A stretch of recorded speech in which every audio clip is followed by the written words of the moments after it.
This recent study article studied the habits of the top medical students and linked 5 common habits that these high-performance students do on their day-to-day basis. You can pretty much do these 5 habits, or you can pretty much copy these 5 habits, or at least integrate them into your life. However, I do encourage you guys to at least watch the video in depth because I want you guys to avoid cognitive bias or basically just following these habits blindly without really reasoning why we're doing them in the first place. If you want to successfully apply these habits, you'll need to understand why these are so successful among these top students and why they make them top students in the first place. Having an understanding will give you a much better way of integrating these habits into your life. Anyway, let's not waste any more time. Let's start with habit number 1.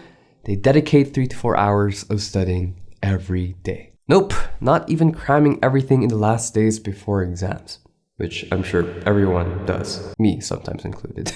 Instead, they study every day for at least 3 to 4 hours, and I'm talking about self-studying. Now, I was kind of shocked reading this because I kind of assumed that top students would study like, I don't know, 8 hours to 12 hours per day. But this paper showed that these top medical students dedicated their time of at least 3 to 4 hours every day, 5 days a week in order for them to study material. Now, here's the kicker. They did it consistently every day, 5 days a week. It's nothing crazy like 12 hours a day or 15 hours a day, but they did this consistently throughout their career in medical school. And that is kind of the most important takeaway that I need you to remember. Studying is not a one-time thing. You don't just study very hard just because there's suddenly an exam. You need to at least study every day. And this is why exams are so stressful to most people, because people are trying to do most of the studying a few days before the exam. You really need to build a habit of at least dedicating a few hours every day to at least study the material that you've learned in class. The reason why you have to study every day is because studying is a constant exercise of the brain. You need to constantly recall information from your brain in order to strengthen those memories, in order for you to keep those information in your brain. And the good thing about this is that you don't have to do long hours anymore. You don't have to do like a 12-hour, 10-hour study session, which is just really unrealistic. You can just spread it more in a more manageable time, the whole week, every day, so that you can absorb and retain those informations repeatedly throughout time. These top students are studying every day, and it shows that they can spread their stress evenly throughout the week, so they don't have to have a very stressful day and instead have a more efficient output by delegating all of the study work every day. And mind you, they have this habit to the heart. Like, they don't deviate from this habit. They really study every day. Like, it's no questions asked. Don't tell me that this advice is generic if you haven't done it yourself. And if you have, you're probably not studying in a very efficient way. You're probably just writing notes passively, or you're just reading passively without really taking the time to really digest the information that you are trying to absorb. So an actionable step that you can do in order to start integrating this is to literally just start studying every day. Regardless of whether you have an exam or not, whether you have a quiz or not, whether you have an assignment or not, just start studying your material diligently every day. Trust me, it's so much easier to study every day with a shorter time rather than cramming everything in the last few days before an exam. Trust me, I've always been there, and it's always been a nightmare to just cram everything for a few days. Now, this is not a quick fix, of course, because I'm sure a lot of times your professors or teachers tend to give material in their own pace, and this is something you cannot control. However, the point remains the same, that when you study less hours, you become more efficient, and if you do this consistently throughout the week, you'll have a much more easier time. I promise you. Like, you'll have, like, I would say 50% an easier time in school. So I just want you to start applying that routine now. All right, moving on to habit number 2 is they remove absolutely every distraction.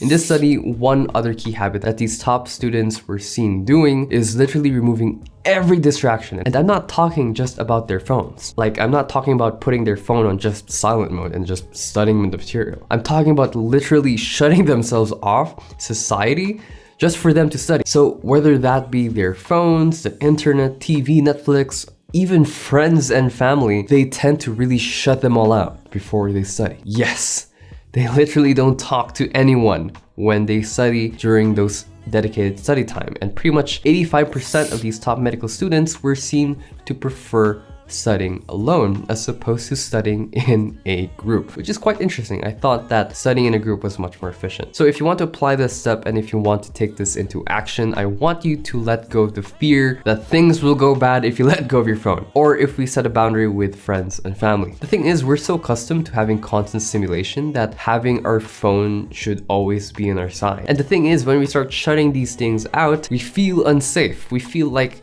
things will go wrong. But I'm here to remind you that even if you turn off your phone, even if you tell your friends and family that you'll be gone for a couple hours, probably nothing will change. So you're good. You're safe. Nothing bad will happen and you're probably completely safe. It's completely fine to just disconnect from everything just for a few hours for you to study whatever material that you have. So next time that you're going to be studying, and if you're about to shut off all interruptions, I want you to remind you that it's perfectly fine. It's perfectly fine to cut off everything and to go offline for a bit. Okay, so a lot of people ask me, how the heck do you manage your time, Kai? What is the secret sauce from managing your time? Like, how do you manage being a full-time dental medical student while being a content creator, while being this handsome, while also owning a couple of businesses? Well, child, let me tell you, it's the power of time management. And that's where today's sponsor, Akiflow, comes in. So I've been using Akiflow for a year now, and I've been using them to sort of manage my time, and it's been so great. If you guys didn't know, Akiflow is this smart calendar app with a task system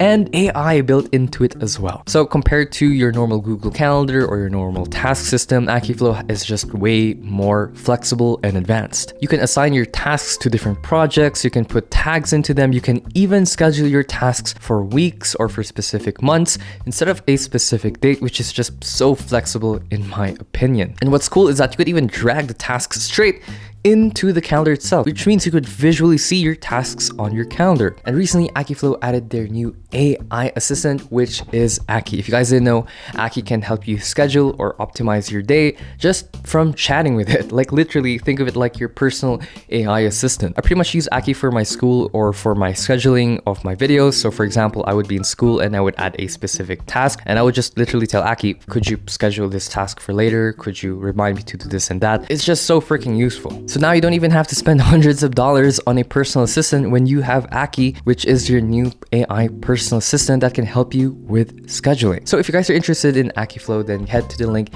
in the description below if you want to manage your time a lot better, like a literal CEO. Anyway, I've been using Akiflow for the past year and it's been honestly so great. Anyway, back to the video.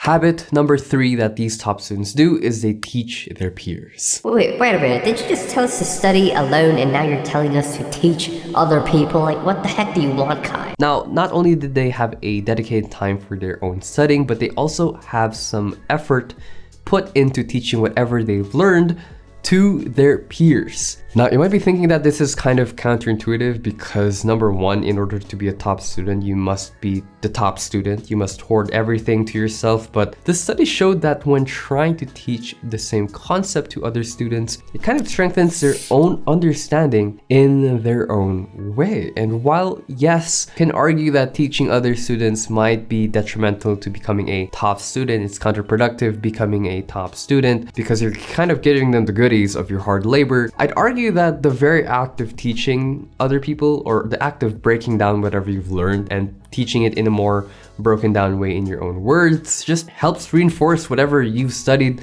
so much more. Now, you don't need other peers to do this. We've come to a point where literally ChatGPT can be your talking buddy. Like, you can literally talk to it with your voice, and I'm here to admit that it's kind of eerie how good ChatGPT is in terms of conversation, like the tones and everything. It's actually kind of creepy. What I recommend you to do after you study, or even when you study, is literally just talk to ChatGPT. Just make an account and just start talking to it. Tell it what you've learned and treat it like you're teaching them whatever you've just studied. And what's good about ChatGPT is it can even tell you when you're wrong at times. Because trust me, most students, when they study, if you tell them to teach whatever they studied, they can't teach you a thing.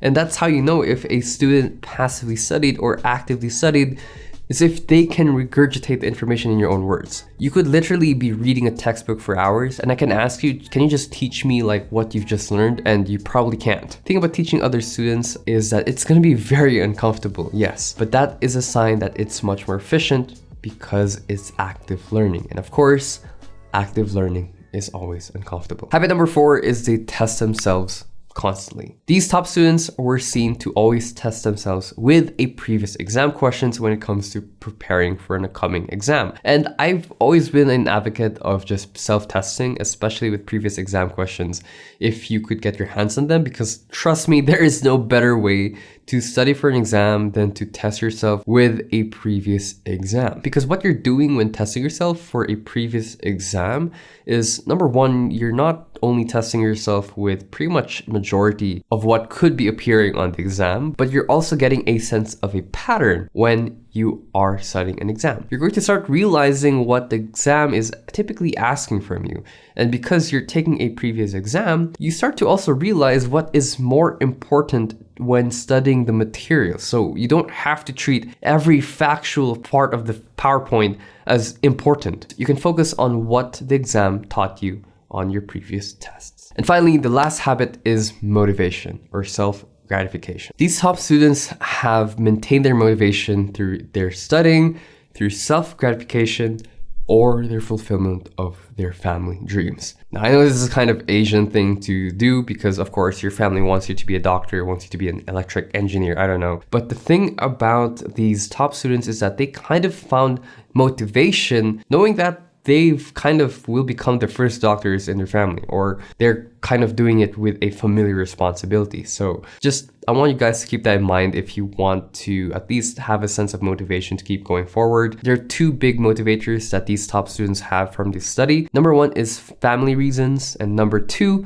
is literally because they're in a prestigious course, right? They're in a medical course, so of course they feel like they need to keep up with this sense of prestige, the sense of academic eliteness. I don't know. From that takeaway, I think pride is kind of a very big factor when it comes to motivating you to study, because if you're not prideful of your own career, or at least to see the difficulty of it, then it's not really going to motivate you anywhere. You're just gonna see it as a chore, or at least something that you don't want to do for your career. But if you see your course as something at least achievable, or at least worth the difficulty, then you'll be motivated pretty much. Anyway, I hope you guys enjoyed today's video. I was sick for like 4 days, and not only that, I have an exam now again. And if I want to be a bit vulnerable with you guys, I wasn't able to study much for my exam this time because of my sickness.